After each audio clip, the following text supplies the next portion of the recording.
Nós vamos continuar a nossa conversa hoje falando sobre ressignificar a vida no sofrimento. Estamos falando sobre isso a partir do livro de Jó. E hoje eu gostaria de fazer uma abordagem dentro desse tema, falando também sobre o sofrimento que nos ajuda a dar novo significado à nossa compreensão de amizade, de amigos. Hoje, nesse tempo que nós vivemos, eu estava lembrando essa semana da música do rei, o Roberto Carlos, né? Que há muito tempo ele cantava uma música que ele estava antecipado ao tempo dele. Ele dizia assim: eu quero ter 1 milhão de amigos. Vocês conhecem essa música? É um hino não gospel. Ele falava assim: eu quero ter 1 milhão de amigos. E na continuação da frase dele, ele dizia que ele queria esse monte de amigo para reforçar a mensagem dele. Então, na verdade, o que ele queria não era amigos, era seguidores, né? E hoje você pode ter 1 milhão de amigos nas redes sociais que recebe esse nome de amigo ou de seguidor, e isso mudou a percepção, né, sobre relacionamento, mudou a ideia de amizade. Isso de alguma maneira encurtou as distâncias entre algumas pessoas, principalmente as que estão mais longe, trouxe amizades distantes para próximo, mas isso não resolveu o assunto da questão da amizade. O que é ter amigo? E o que é ser amigo? E hoje, depois desse tempo de pandemia que a gente teve, parece que as amizades foram colocadas à prova, né? Muita gente volta à vida no pós-pandemia, se reorganizando e repensando as suas amizades. Alguns fizeram novas amizades, alguns descartaram amizades antigas, outros ficaram em dúvida sobre os amigos que tinham e como eles manifestaram e expressaram a sua amizade nesse tempo de pandemia. Esse texto que nós estamos estudando, que é a partir do livro de Jó, a vivência de Jó, nos ajuda a pensar nesse tema também, na importância desse tema. Então é sobre isso que eu quero conversar com a igreja hoje, retomar a questão do sofrimento na vida do justo e pensar um pouco sobre essa questão, propor para os irmãos, né, que os irmãos sigam na semana refletindo sobre essa questão tão importante que é da amizade, do amigo. Quem são os nossos amigos? Alguém pode ter 1 milhão de amigos? É possível ter tantos amigos assim e chamá-los de amigo? Nós, os brasileiros, usamos essa linguagem o tempo todo, né? Meu amigo, amigo, amigo. E nós vamos descobrindo no decorrer da vida que amigos é um número bem reduzido mesmo de pessoas que a gente tem. A gente tem muitas pessoas que nós amamos, tem muitas pessoas que nós temos uma espécie de convergência, né, em sentidos, opiniões e desejos, mas amigo é uma coisa que é construída, é uma construção. E vamos pensar superficialmente, não vai dar para aprofundar sobre isso, mas eu quero propor que os irmãos vão para casa, continuem estudando o livro de Jó, pensando a partir dessa perspectiva dos amigos. Vamos orar, irmãos? Senhor, nós somos gratos a Ti pela Sua bondade, pelo Seu amor e por Sua misericórdia. Obrigado, Senhor, pela vida, obrigado por nos sustentar na vida, obrigado pela Sua bondade, que nos lembra diariamente quem nós somos e nos ajuda a perceber melhor quem o Senhor é. Obrigado, Senhor, por nos colocar na vida e com essa necessidade de estar com gente, de estar conectado com gente, nos relacionando com pessoas e nos expondo, Senhor, a todas as experiências boas e ruins desse convívio, dessa vida em comunitária. Nós Te louvamos porque o Senhor tem se mostrado um Deus amoroso, cuidadoso, que cura, que sara. E muitos de nós, especialmente nesses dias de pandemia, percebemos isso melhor ainda. Nós pedimos, Senhor, que a sua palavra continue a nos falar, nos instruir, nos corrigir, nos colocar no caminho, para que passemos pela vida, Senhor, desfrutando dela com intensidade, com alegria, com gratidão e aprendendo do Senhor, a fonte da nossa sabedoria, do nosso conhecimento, a fonte de verdade. Nós pedimos isso, Senhor, para a tua glória e em nome de Jesus. Amém. Deus abençoe também os nossos irmãos que nos acompanham pela internet. É bom, né, termos essa ferramenta, é bom poder entrar na casa dos irmãos e ter comunhão também distantes, né? O texto que nós estamos estudando, irmãos, era o livro de Jó. Vocês estão conseguindo ler o livro de Jó na sua casa? São 42 capítulos. É um livro trabalhoso. No primeiro dia que eu preguei aqui no mês, eu falei que ele era trabalhoso. Depois eu me arrependi de ter falado isso, porque talvez alguns irmãos ficaram intimidados de ler esse livro. Mas ele é trabalhoso no sentido de que ele trabalha um conceito filosófico, teológico, mas também filosófico, que é do sofrimento, né? A pergunta é simples: por que há sofrimento? Por que existe o sofrimento? Se Deus é bom e criou o mundo, e Deus é só bom, por que existe o sofrimento? Por que existe o mal? Se Deus não criou o mal, Deus é bom, então por que existe o mal?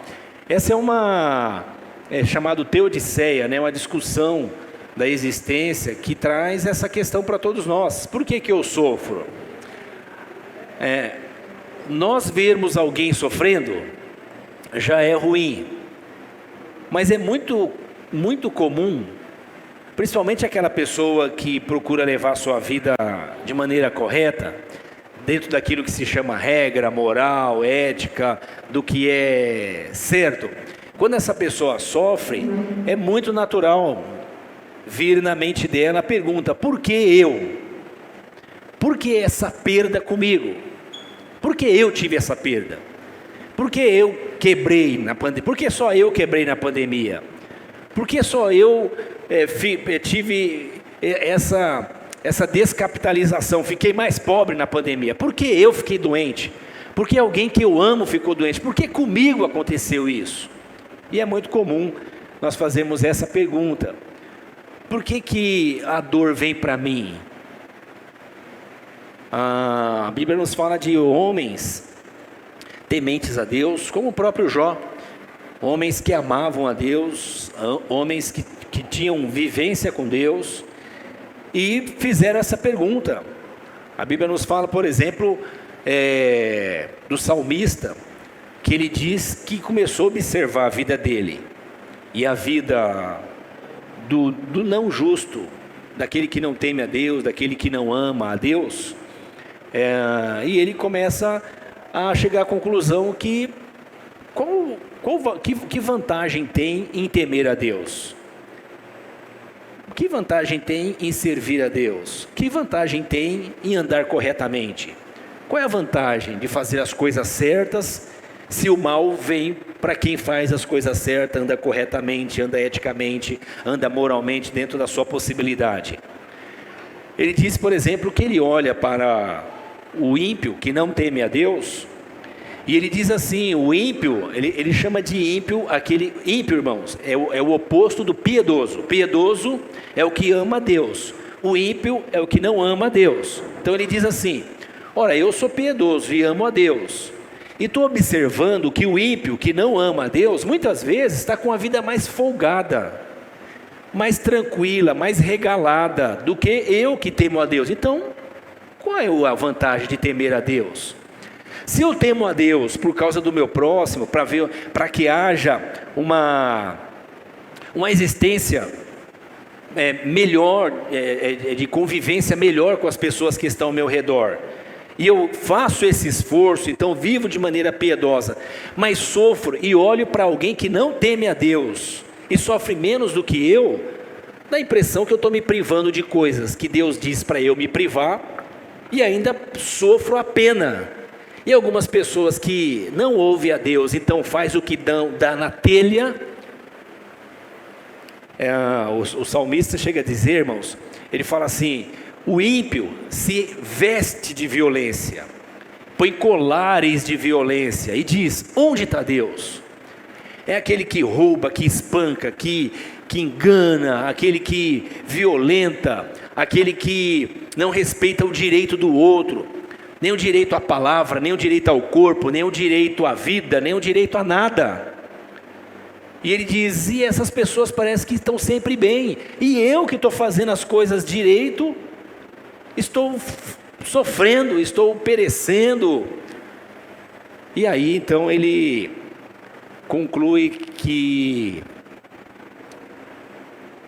as pessoas que conduzem a vida sem os padrões, sem o conceito de que há um limitador, há um limite estabelecido, e não é pelos homens, não é pela lei humana, há alguém que estabelece um limite, um norte, há alguém que nos dá o caminho, e esse alguém é Deus. Ele diz que quando ele percebeu isso, ele fala: até que eu entrei no templo. E quando ele diz entrei no templo, ele está falando de voltar a ouvir a voz do Senhor, ouvir a palavra de Deus. E ele faz uma reflexão, e ele diz: aí eu concluí que as pessoas que andam do jeito que quer, andam como numa pista que tem lodo, parece que está tudo bem, até que de repente essa pessoa escorrega e tudo se acaba.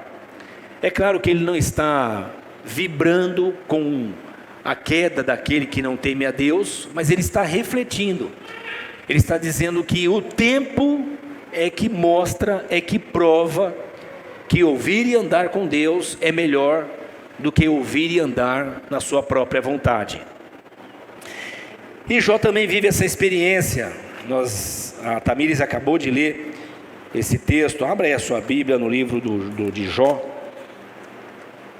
Por que que o homem sofre?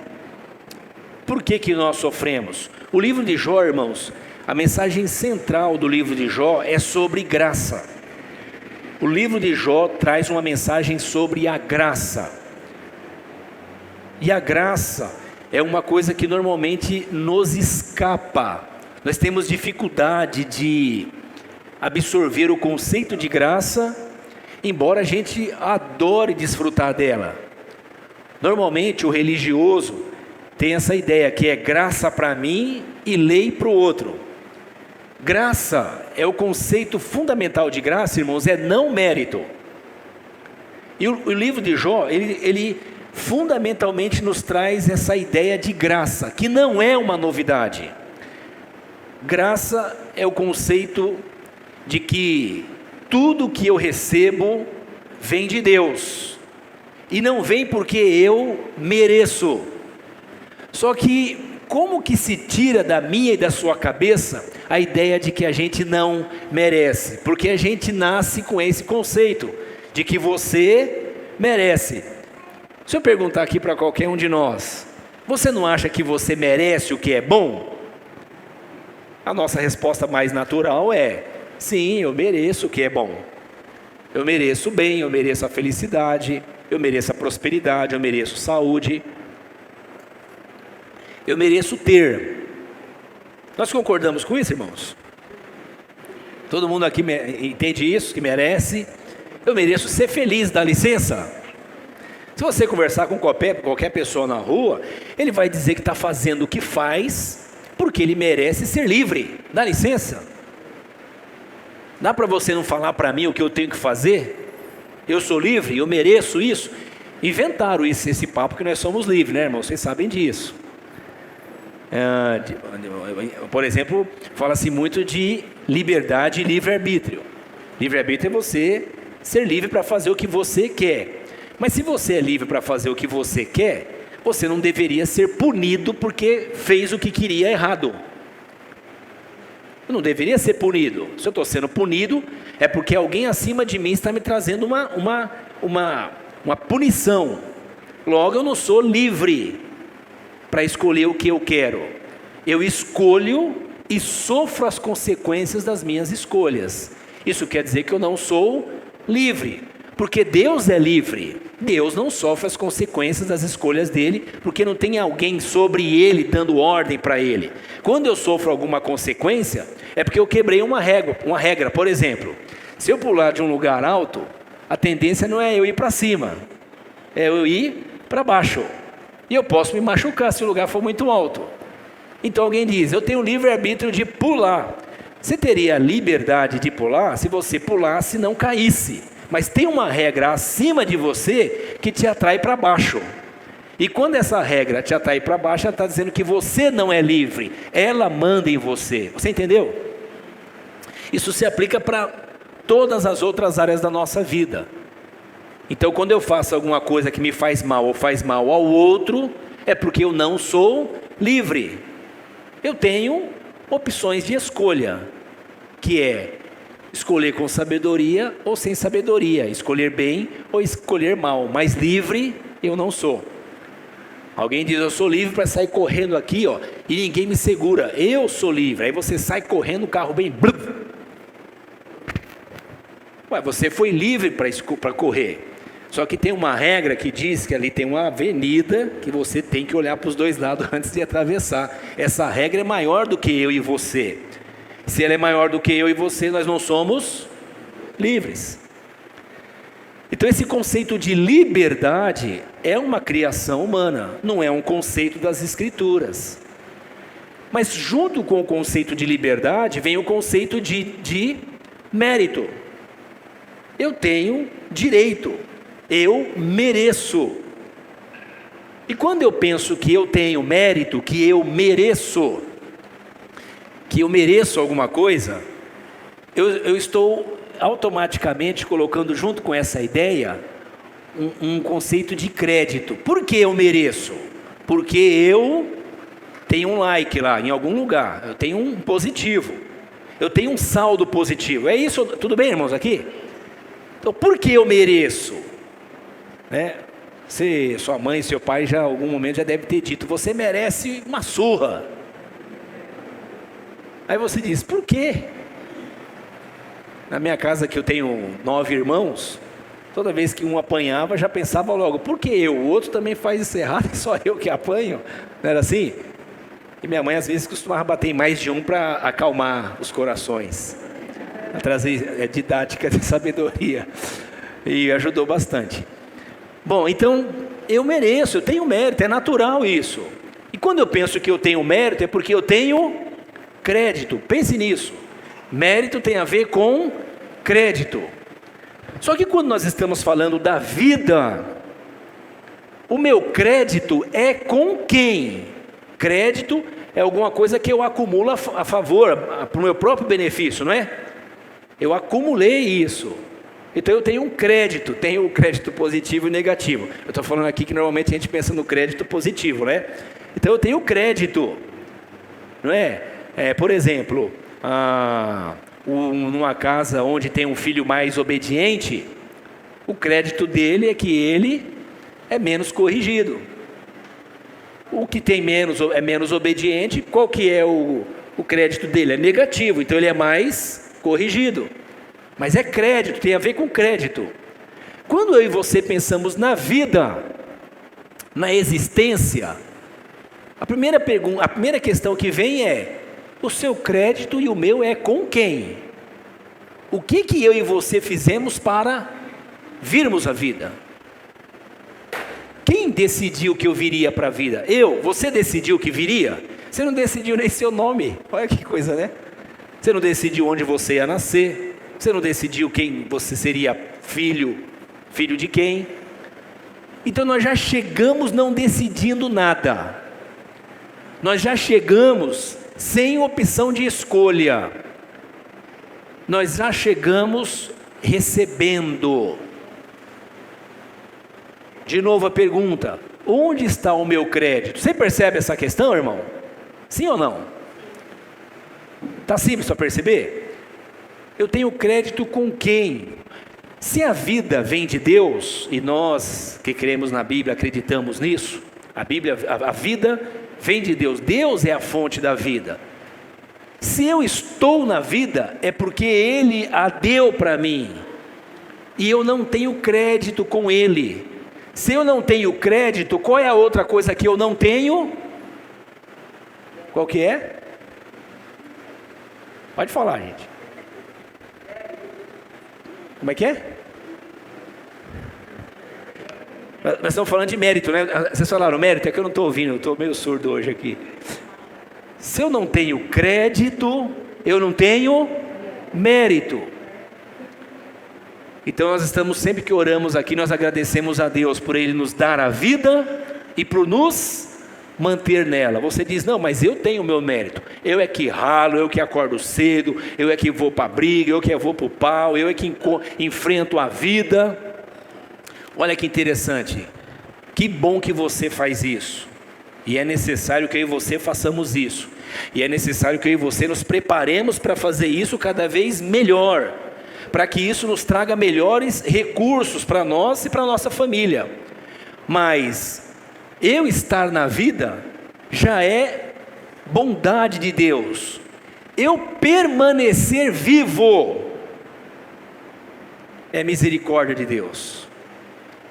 Eu acordei hoje de manhã, respirei, levantei, fui tomar meu café, tomar uma ducha, me preparar para vir para a reunião. Isso só aconteceu, não só porque eu estava na vida, mas porque Deus me manteve de madrugada, meu coração batendo enquanto eu dormia, meu cérebro funcionando enquanto eu não pensava. Coisas vêm na nossa cabeça enquanto a gente descansa e você nem controle tem sobre isso. Tem dia que você acorda azedo e não sabe por que está azedo. Diz os especialistas que é por conta das coisas que você sonhou, pensou, as contas que o seu cérebro foi fazendo de madrugada para resolver um monte de problema na sua vida, que a gente mesmo produz ou os outros produzem para nós. Que controle nós temos da vida? Aí estamos na vida, acordamos. Então Deus me deu a vida e agora Ele me mantém na vida. Olha que interessante, você se acha inteligente? Capaz? Você é bom em alguma coisa? Você é bom em alguma coisa? Todo mundo é bom em alguma coisa, né, irmãos? Todo mundo tem habilidade em alguma coisa.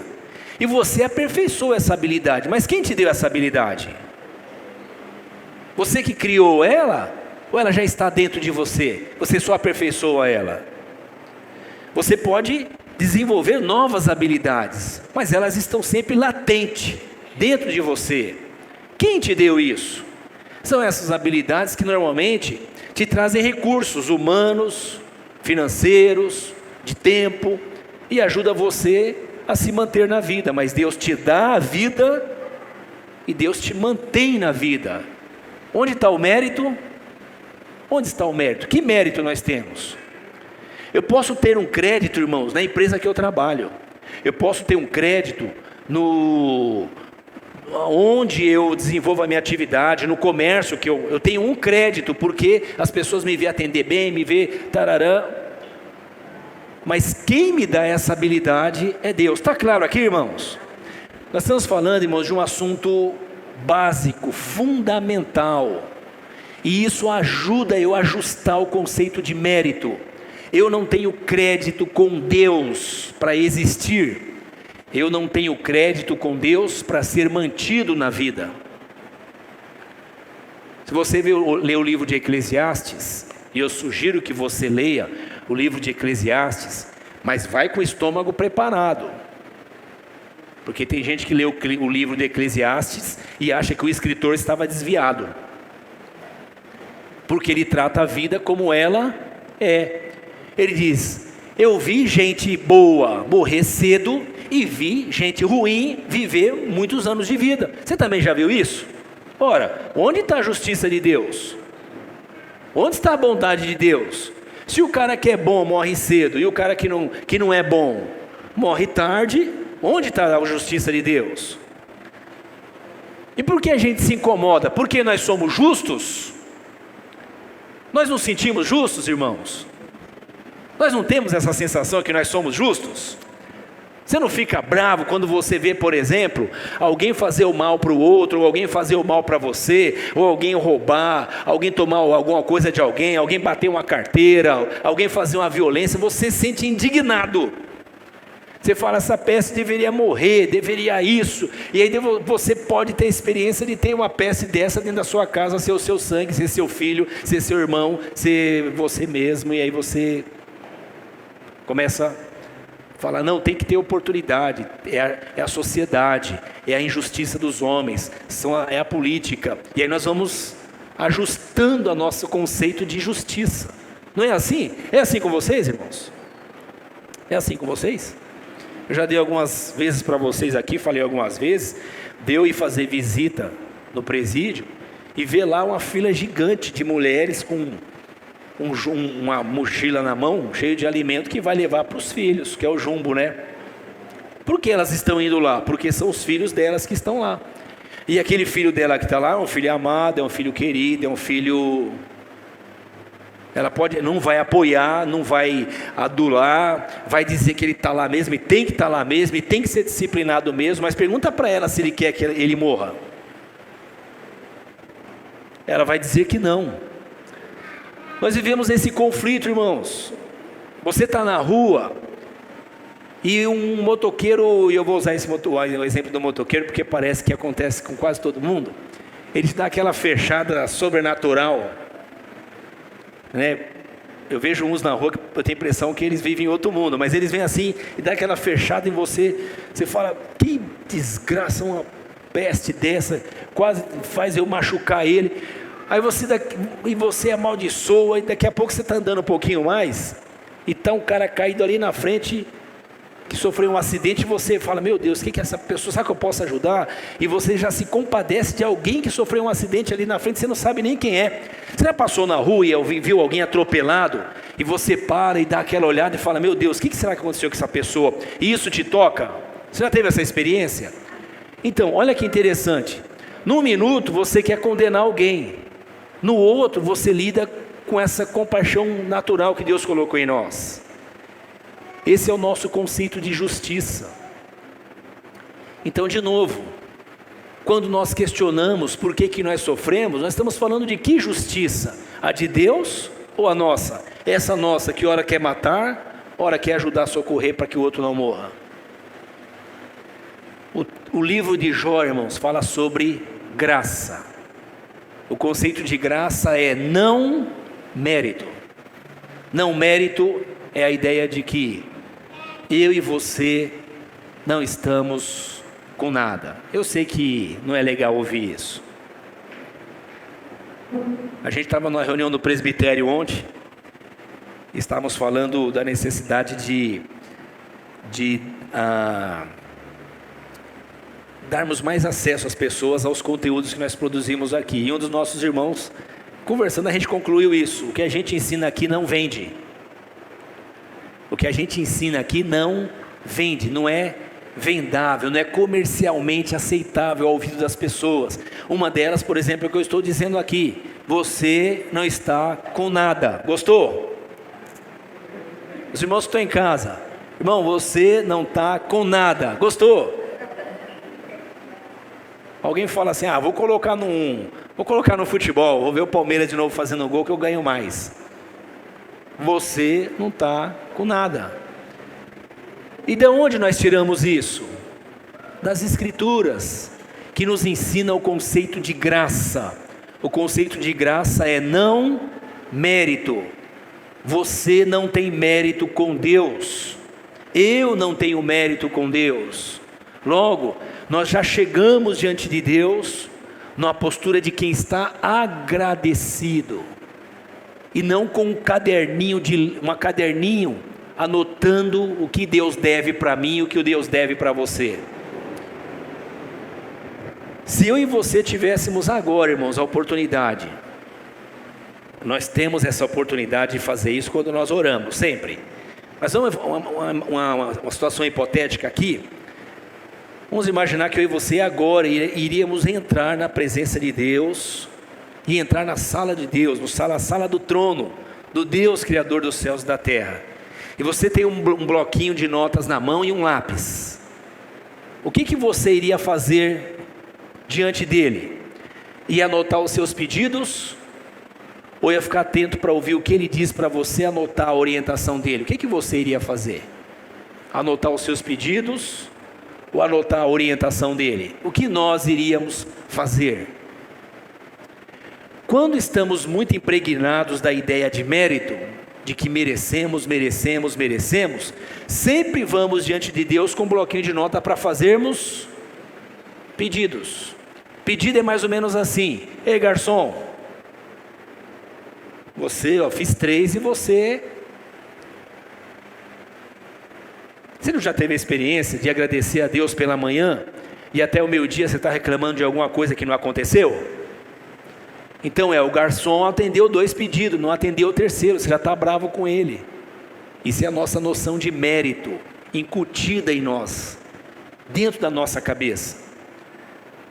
Agora, quando eu vou a Deus com um bloquinho para anotar que orientação Ele tem para me dar, ao invés de falar, eu fico em silêncio.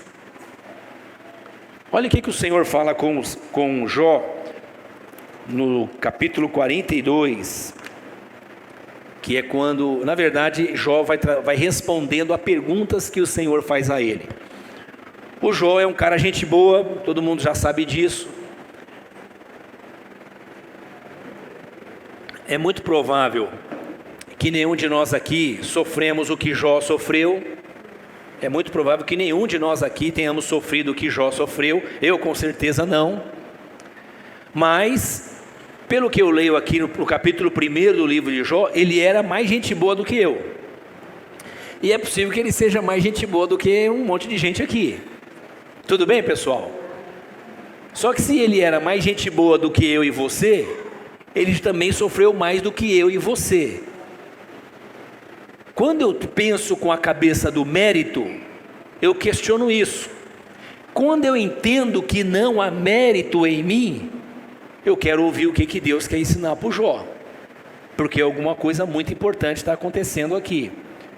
E o Senhor fala assim com Jó. Então Jó respondeu ao Senhor, na verdade ele está respondendo, Jó 42, a partir do versículo 1. Sei que podes fazer todas as coisas, nenhum dos teus planos pode ser frustrado. Ai, como a gente gostaria que fosse assim com a gente, né, pessoal? Eu faço o plano e o negócio sai como eu quero. Mas é comum a gente fazer planos e é bom fazer. Quem não se programa parece que fica um pouco mais estressado do que esse programa. E é terrível você lidar com a frustração. Tu perguntaste, o Jó está dizendo sobre Deus, quem é esse que obscurece o meu conselho sem conhecimento? Jó e os amigos dele começaram a questionar a Deus. Os amigos de Jó questionaram o Jó, e Jó questionou a Deus. E eu e você também questionamos a Deus, não é assim, irmão? E eu quero reforçar aqui um conceito, que é bom que você não esqueça disso. Eu não te conheço, você não me conhece, mas sabe quem te conhece? Deus. Então não fique preocupado se Deus vai se decepcionar com você, porque se tem alguém que te conhece é Deus. Ele não se decepciona com você. Agora é muito provável que eu e você nos decepcionemos com nós mesmos, porque nos encontramos fazendo coisas e pensando coisas e tendo atitudes que nós achávamos que não faríamos, não pensaríamos. Quem é esse que obscurece o meu conselho sem conhecimento? Certo é que falei de coisas que eu não entendia, coisas tão maravilhosas que eu não poderia saber. Tu disseste, Deus disse para ele, agora escute. Lembra da observação que eu falei? Quando eu e você vamos diante de Deus, nós vamos só com um bloquinho para fazer pedido, ou vamos com um bloquinho para fazer anotações? O que o Senhor quer me falar? Senhor, fala que o teu servo ouve. Quanto disso nós temos falado diante de Deus? Nós estamos num tempo de pandemia, irmãos, e principalmente quando nós estamos num período de aflição. Eu lembro que a gente teve um momento aqui na comuna que a gente não estava podendo, não estava tendo reuniões de vigílias da noite, como a gente fazia, ia no monte, eu fazia vigílias à noite aqui. Aí uma pessoa chegou para mim e falou assim, pastor, a igreja precisa orar mais, a gente precisa de mais reuniões de oração, mais oportunidade de orar, a igreja precisa ter mais oportunidade para orar. E a pessoa estava falando isso por quê? Porque ela estava debaixo de bastante pressão e sofrimento. E quando a gente está embaixo de bastante pressão e sofrimento, a gente quer buscar a Deus. E entende que buscar a Deus é ter várias reuniões de oração. E a pergunta que vem em seguida é: e das que tem as reuniões de oração, quantas você participa? E das reuniões de oração e meditação, quantas você vem? E dos momentos que a gente está aqui clamando ao Senhor, quantos você esteve conosco? E das orações que a gente faz às 18 horas, quanto você participa? E das reuniões de terça-feira que é de oração, quantos você vem? Olha que interessante, irmãos. Nós precisamos estar atentos, para ter um bloquinho de nota, para anotar o que o Senhor fala, e menos apressados em anotar o nosso pedido, porque Ele sabe o que eu preciso. O Senhor nos ensina que antes mesmo de eu abrir a minha boca, Ele sabe o que eu necessito. O escritor do livro de Hebreus disse inclusive que eu não sei nem orar, mas que o Espírito de Deus intercede ao Pai por mim que não sei orar. O Tiago diz que nós oramos e oramos mal, porque oramos pensando só no nosso umbigo.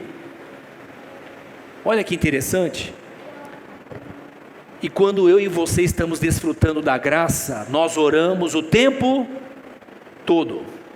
É lavando louça, é limpando o chão, é dirigindo, é tomando banho, é conversando, é passeando, é correndo, é fazendo atividade física, é no culto, é na hora de dobrar o joelho, é com um amigo, é com o irmão, é sozinho.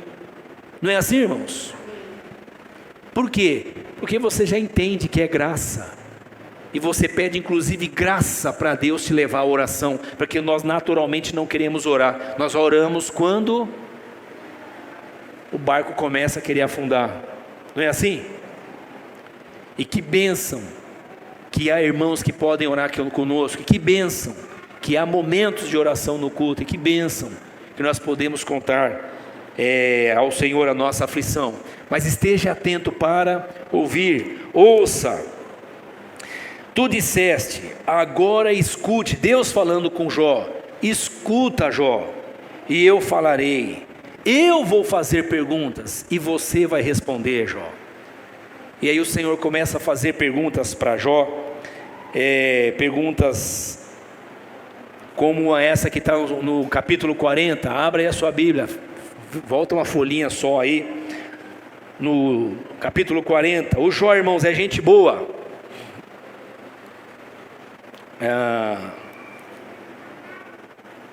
deixa eu só, capítulo 38, deixa eu ler o 38, tá? É mais pontual ainda, mais específico. O Jó, irmãos, é aquela pessoa que está dizendo como eu e você às vezes dissemos: Senhor, eu sou do bem, eu faço bem, eu contribuo lá no culto, eu dou meu dízimo, eu dou minha cesta básica, eu socorro, eu trabalho, eu chego no horário, eu não passo farol vermelho, eu faço a coisa certa, eu honro meu pai e minha mãe, eu me submeto ao meu gerente, eu oro pelos governantes, pelos políticos. Tem coisa mais difícil do que orar pelos políticos, irmão? Eu oro pelos políticos, para tudo, de esquerda, de direita, do centro, dos quintos, a gente vai orando por eles. O desafio bom é orar pelos políticos. Tem que ter muita graça, ou não? Eu pelo menos oro chorando, mas chorando. Isso aqui não é um bom exemplo para vocês não, viu, irmão? Eu só estou abrindo o coração. Mas a gente ora, né? Ou coisa difícil, né? Mas a gente questiona Deus. E o Jó, que é gente boa, também questiona. E aí o Senhor fala para ele, lembra no Salmo 40, eu li aqui no 42, capítulo 42, né? Versículo 4, tu disseste, agora escute e eu falarei, vou fazer perguntas e você me responderá. Quais as perguntas que o Senhor faz para Jó? Essas aqui, capítulo 38, versículo 4, onde você estava quando lancei os alicerces da terra? Onde você anda, irmão? Eu e você, na terra. E aí reclama do tempo, do sol, da chuva, de tudo. Aí o Senhor diz: por que a terra é assim? Por que o mundo é assim? Por quê? E o Senhor então começa a dizer: onde você estava, ó Jó, quando eu lancei os fundamentos da terra? Responda, eu quero saber. Quem marcou os limites das suas dimensões? Talvez você saiba. Quem estendeu sobre ela a linha de medir e os seus fundamentos sobre o que foram postos? Enquanto as estrelas matutinas juntas cantavam e todos os anjos se regozijavam, ele traz revelação para Jó. Quem represou o mar, pondo-lhes porta, quando ele irrompeu do ventre materno? Quando o vesti de nuvens e quando densas trevas o envolvi? Versículo 12. Você já deu ordem amanhã ou mostrou olha só, ouça aqui, irmãos. Você já deu ordem para o amanhã, para o sol nascer? Você controla isso? O Senhor é que faz isso. E ele vai falando com Jó, e é mais ou menos nessa conversa. Ele não quer humilhar Jó. Nessa conversa ele só quer ajustar a compreensão que Jó tem de mérito. E ele vai dizendo: Jó, se enxerga, você não sabe de nada, você não tem crédito, você só está vivo porque eu te dei a vida, você só se mantém vivo porque eu te dou condições para isso, você só tem alguma coisa porque eu te dou, Jó. E o Jó vai baixando a bola, o Jó vai ajustando o olhar dele, e ao invés do Jó só falar ai pelo sofrimento, só falar ui pela dor, ele vai entendendo que a dor também ajuda ele a enxergar o que ele não enxergava, inclusive que ele era arrogante, inclusive que ele era vaidoso, inclusive que ele achava que tinha crédito com Deus, inclusive que Deus é bom e não tem dívida com ninguém. E Jó vai entendendo isso. Isso não torna Jó menor, isso torna Jó maior, porque ao perceber quem ele é, ele está melhor preparado para se relacionar com Deus. O Senhor fala através do profeta Oséias ao povo dele, e diz assim: o meu povo foi destruído porque faltou conhecimento. E conhecimento aqui, irmãos, não é acúmulo de informação. Informação é uma coisa que você pode obter hoje de diversas maneiras. Conhecimento aqui é o conceito de relacionamento, relacionamento. E o Senhor diz: o meu povo foi destruído. Que povo? De Deus. Olha, o povo de Deus pode ser destruído? Parece que sim. Mas Deus é forte? Sim, Deus é, e Deus está bem, obrigado. O assunto não é Deus, o assunto é o povo de Deus, que para estar forte tem que ouvir. Pega um bloquinho de notas e anota o que o Senhor está falando com você. É isso que o Senhor está falando para o Jó. E isso vai ajudar você a experimentar o sofrimento diferente, não fazendo contas matemáticas para saber por que isso está acontecendo, mas entendendo que é assim que é estar na vida. Bem-vindo à vida. Ele vai ajudando o Jó a perceber melhor quem ele é, e isso ajuda ele a experimentar, ter uma vivência com Deus diferente. Algumas pessoas às vezes ficam perguntam, né? Alguém um dia chegou para mim e falou: pastor, meu parente está no hospital doente e está numa UTI e só a família pode entrar, nem o senhor, o pastor, pode entrar e tem a visita, né, religiosa, mas o senhor não pode entrar, e eu vou estar lá hoje, e é grave a situação, e o que o senhor pode fazer? Dá para o senhor me dar um vidro de óleo?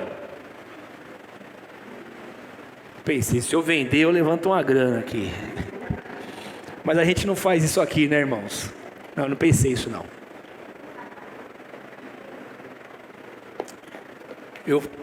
Eu falei: ô irmã, o Senhor está com você. Vai que o Senhor é com você. Mas naquele momento, aquela irmã precisava de uma coisa um pouquinho mais, que é alguma coisa que a gente chama de ponto de contato, né? Então eu falei: olha, eu vou ungir a sua mão. Olha isso, você acha que faz diferença? Eu vou ungir a sua mão e vou orar por você. E você vai lá em nome... Irmãos, eu ungi a mão dela. Eu nem lembro a quantidade de óleo, mas deve ter sido bem pouquinho. Ungi a mão dela e ela foi no hospital. No outro dia ela me ligou, dando glória a Deus, chorando. Depois deu testemunho no culto. O que aconteceu? Ela orou pela mãe dela, a mãe dela levantou. Agora, você acha mesmo que a mãe dela levantou por causa do óleo que eu pus na mão dela? Mas é como se fosse um pai pegando na mão do filho e falando: nós vamos junto, eu vou com você e nós vamos junto. E ela se sentiu fortalecida, e chegou lá, ela usou o que ela já tinha, que é a fé que o Senhor deu para ela. Como é o nome disso? Graça. Graça não tem a ver comigo, com o que eu fiz, tem a ver com a graça de Deus, que lidou com a necessidade dela, com a compreensão dela. E depois eu falei para ela: ó irmã, só que eu não vou mais ungir a sua mão, tá bom? Porque agora você entendeu que você tem a graça de Deus. O que eu estou falando para você, eu expliquei para ela depois.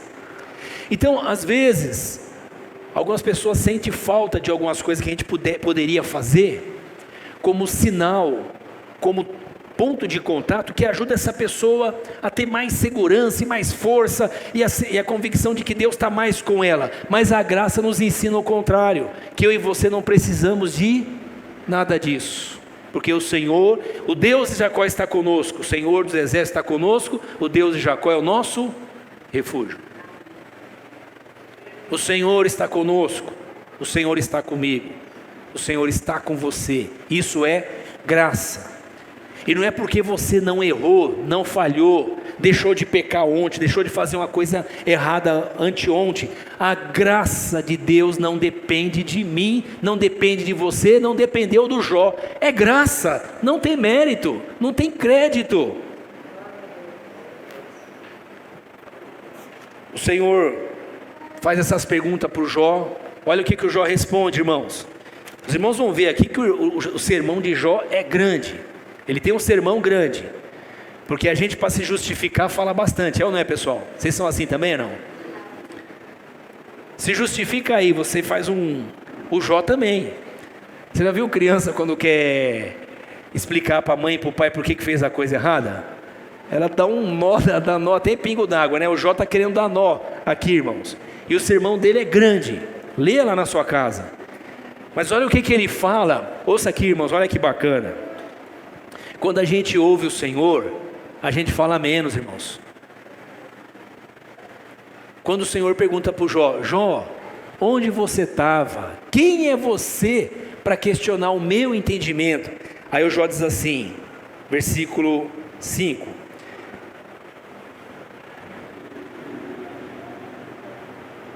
Perdão, a parte B do versículo 3, Jó 42, 3, parte B. Ele diz, a resposta de Jó: certo é que falei coisas que eu não entendia, coisas tão maravilhosas que não podia saber. Ele está dizendo que ele é um ignorante, mesmo sendo justo, reto, temente a Deus, que se desviava do mal, gente boa, gente que fazia a coisa certa. Ele é um ignorante. O Jó não está em crise, não entra em depressão, não diz coitado de mim, eu não sou ninguém. Ele só está dizendo: eu percebi, quem sou eu diante do Altíssimo? Quem sou eu diante do Criador? Quem sou eu para questionar a vida? No sentido de colocar algum ponto de injustiça em Deus. Eu devo sim olhar para a vida e me indignar com as injustiças dos homens, com a maldade dos homens, com a indiferença dos homens, e fazer diferença no meio dos homens, porque em relação a Deus, tudo que vem dele é graça, graça e graça. Amém, amados? Versículo 4, ele diz assim: agora escute, falarei, vou fazer perguntas e você responderá. E aí o Jó diz, versículo 5, meus ouvidos já tinham ouvido a seu respeito. O Jó tinha um tipo de relacionamento com Deus, mas ele passou a ter um outro relacionamento mais intenso, mais forte. Normalmente nas relações, irmãos, e eu não vou conseguir falar sobre a questão dos amigos que eu gostaria de falar, mas normalmente nas relações entre amigos, na relação entre casal, na relação entre filhos e irmãos, entre irmãos, pais e filhos, familiares, essas relações, elas são consolidadas com o tempo, são fortalecidas com o tempo, podem ser, e você pode descobrir que é capaz de amar mais do que você já acha que ama. E quando você diz, poxa, eu imaginava que eu amava, você descobre que você pode amar muito mais intensamente. Essa é a vivência de Jó. Jó é como se ele dissesse, eu já amava Deus, mas agora eu estou, como dizia um irmão colega nosso, estou arriado dos 4 pneus, né? Estou apaixonado por Deus. Ele está dizendo, os meus ouvidos já tinham ouvido a seu respeito, mas agora eu estou te enxergando melhor, os meus olhos te veem. É uma linguagem poética, não se pode ver Deus, Deus é Espírito. Ele está dizendo, eu agora te percebo melhor, te experimento melhor, vivencio, te amo diferente. Um dos propósitos de Deus para mim e para você é fortalecermos o nosso relacionamento com Ele, não porque Ele precisa disso, mas porque isso faz bem para nós. Deus está bem, Deus está bem, quem precisa de Deus sou eu, e Ele expressou a sua graça, me alcançando ao enviar Jesus Cristo, seu Filho, para que eu tivesse acesso a Deus. Jó tinha 3 amigos, e eu ouço falar bastante mal dos amigos de Jó. Você já ouviu falar mal dos amigos de Jó, irmãos? Já ouviu falar mal dos amigos de Jó? Quem tem um amigo desse não precisa de inimigo, porque os caras marretaram o Jó, né?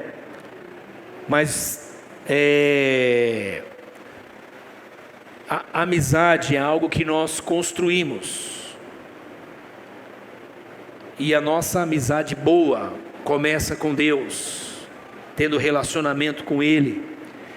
E ouça aqui, o meu relacionamento com Deus afeta a minha maneira de me relacionar com as pessoas, e isso muda a minha maneira de ser e fazer amigos. E aí eu não quero ter mais 1 milhão de amigos, como dizia o rei Roberto Carlos.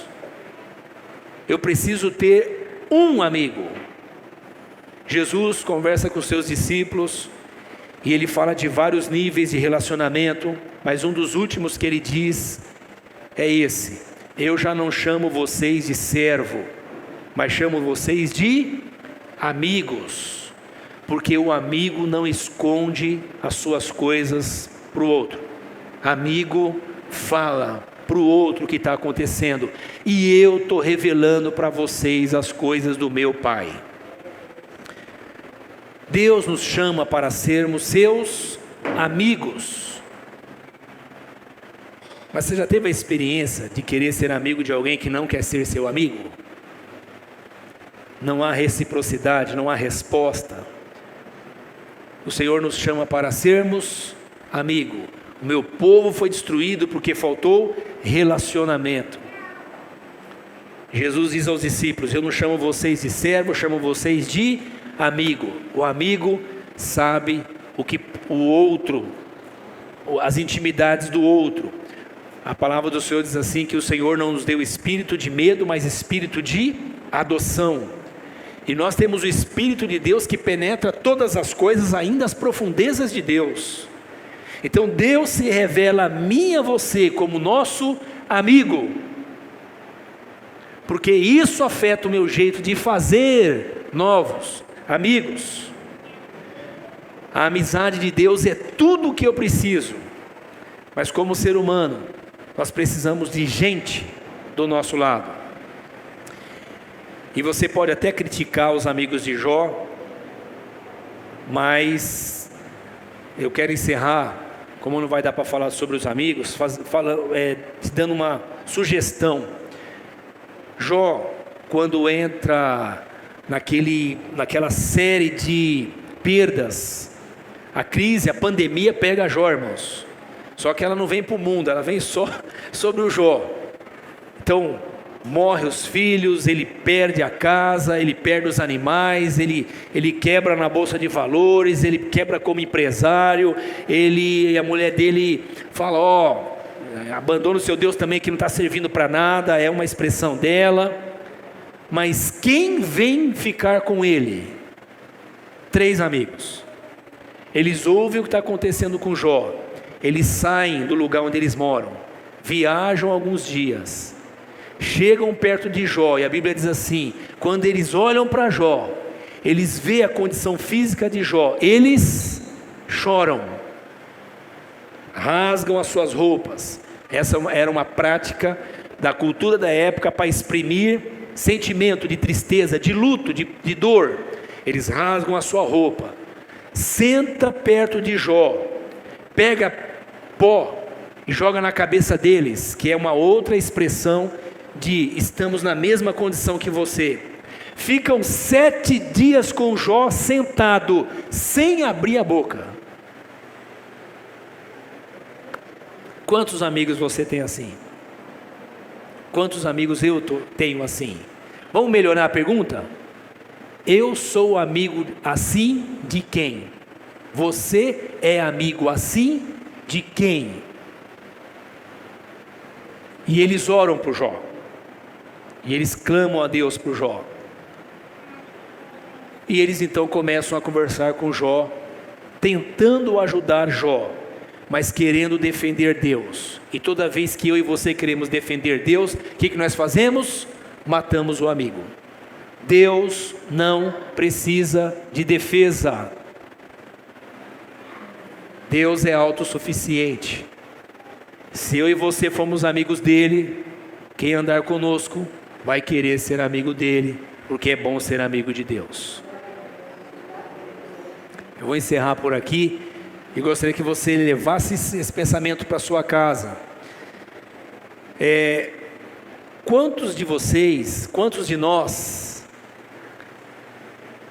não temos contato com um amigo, com um colega, ou com alguém que a gente quer bem há meses, há semanas, há anos? Agora, na época da pandemia, não dá nem para dizer, né, irmãos? É um caso à parte. Esses dias eu estive com um grande amigo meu, o pastor Ricardo, que os irmãos conhecem aqui, o pastor Ricardo, e não nos sentamos junto para falar há 3 anos. Mas na hora que a gente sentou para conversar, parecia que a gente tinha nos encontrado o dia anterior. Papo de amigo, sem cobrança, só doação. Não, coisa maravilhosa. É bom ter amigos, né, irmãos? E esses amigos de Jó encontram-se com ele, e estão com ele, mas querem defender Deus e tentar mostrar para Jó que Jó está errado. E eles então começam a fazer uma série de acusações a Jó. Jó poderia ficar bravo, e ficou, e poderia amaldiçoar os amigos dele, mas o Jó se defende. E a outra coisa que eu queria então dizer para você é: não descarte os seus amigos porque você fica frustrado com eles. Não faça isso. Se são amizades que você construiu, nutra, cuide dessas amizades, ore por esses seus amigos. Alguns de nós, quando perdemos um amigo e temos a agenda lotada, o dia corrido, um monte de coisa para resolver, nunca conseguimos estar com essa pessoa, nunca conseguimos ter um tempo para ela. Sabe quando a gente arruma tempo para estar com ela? Quando ela morre. Aí 150, 200 pessoas arrumam a sua agenda e vão dar o último adeus. Que legal, é da nossa cultura. Mas você imagina essas 150 pessoas arrumando o mesmo tempo para estar com essa pessoa enquanto ela está viva. Alguém passa a noite no cemitério, do lado de um defunto. numa espécie de expurgação de culpa por não ter estado com ele enquanto ele estava vivo. É bom acontecer isso, mas quando é nesse sentido é ruim. Deixa eu ficar aqui a noite inteira expurgando a minha culpa. Vamos estar com os nossos amigos enquanto eles estão vivos, irmãos. Jó, ao invés de fazer como nós já ouvimos algumas pessoas evangélicas ensinar, que é colocar o amigo no joelho para Deus cobrar dele com justiça, Jó simplesmente ora para os seus amigos e Deus abençoa os amigos de Jó, e eles continuam sendo amigos, porque eles não conheciam Deus como Jó, mas eles também temiam a Deus. Que os nossos amigos sejam aqueles que amam e temem a Deus, mesmo imperfeito como eles são. Amém, irmãos? Vamos orar? Eu quero convidar vocês a se colocar em pé, te incentivar a lá na sua casa continuar lendo o livro de Jó. Não é que é um livro difícil, o tema é que é um tema desafiador. Eu espero que hoje tenha incentivado você a abrir o livro de Jó mais uma vez. Vamos orar, irmãos? Não existe nada melhor do que ser amigo de Deus. Dá para fazer esse louvor no final? Amigo de Deus? Vamos orar. Você tem sentido falta dos seus amigos? Você tem sentido falta de ter amigos? E você tem sido amigo? Vá para sua casa pensando nisso. Eu tenho sido amigo? Vamos orar, irmãos? Feche os seus olhos comigo. Senhor, nós te louvamos por esse tempo. Te agradecemos porque o Senhor é o nosso amigo. É aquele que tem se revelado a nós. E na sua revelação o Senhor nos mostra quem nós somos, como somos limitados, dependentes, como carecemos da sua graça. Obrigado por sua graça, Senhor. Essa graça nos fortalece, nos sustenta, nos anima, nos leva à oração, nos leva ao jejum, nos leva à prática de boas obras. Essa graça nos leva ao exercício, Senhor, da fé, sem peso, mas com leveza. Essa graça nos faz sentirmos-nos amados pelo Senhor. Essa graça nos dá sentimento de gratidão, de forma que sentimos, com certeza o Senhor não tem dívida nenhuma conosco, e se não nos der nada mais, ainda assim somos agradecidos por estar na vida, enfrentando a vida e lutando por ela. Obrigado, Senhor, porque a sua graça nos sustenta. A sua graça revela o Salvador a nós e a nossa condição, como precisamos de um Salvador. Obrigado por essa graça que nos mostra, Senhor, a necessidade de sermos teu amigo, e termos amigos, e sermos amigos. Nos ajude, Senhor, a exercitarmos essa espiritualidade que nos leva a estar com o outro, a conviver com o outro, a orar com o outro, a nos doarmos uns aos outros, Senhor. Obrigado pelos amigos que o Senhor tem nos dado, amigos que muitas vezes nos confrontam, que muitas vezes não concordam conosco, que nós não concordamos com ele, amigos, Senhor, que muitas vezes nos incomodam, que nos acusam, mas são amigos que estão conosco, Senhor, em tempos de adversidade, de dor, de angústia e de tristeza. Obrigado pelos amigos que não sabem nem o que dizer quando estamos em dias de dificuldade.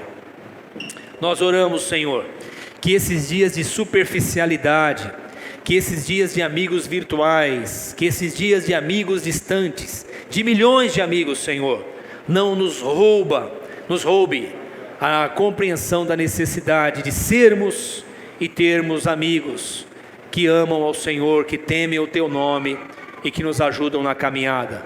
Nos dê uma semana de paz, Senhor, nos conduza a uma semana de alegria, de desfrute de comunhão contigo, de comunhão com nossos irmãos e amigos. Nós te louvamos por isso, em nome de Jesus. Amém.